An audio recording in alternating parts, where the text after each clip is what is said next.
Hello everyone, in this video I'm going to walk you through how to convert HTML website to PDF using Microsoft Edge. So for you to do that, you have to open your Microsoft Edge.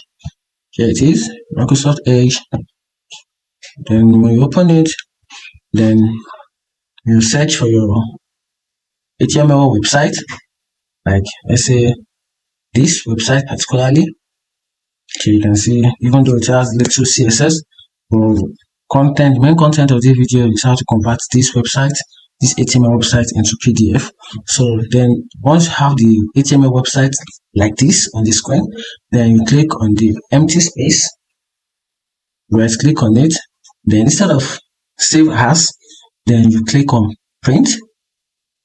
Then once you click on print, then you click as save as PDF. Then you save. Once you save, it's going to request for the name of the file, Wikipedia sample. Let's use that sample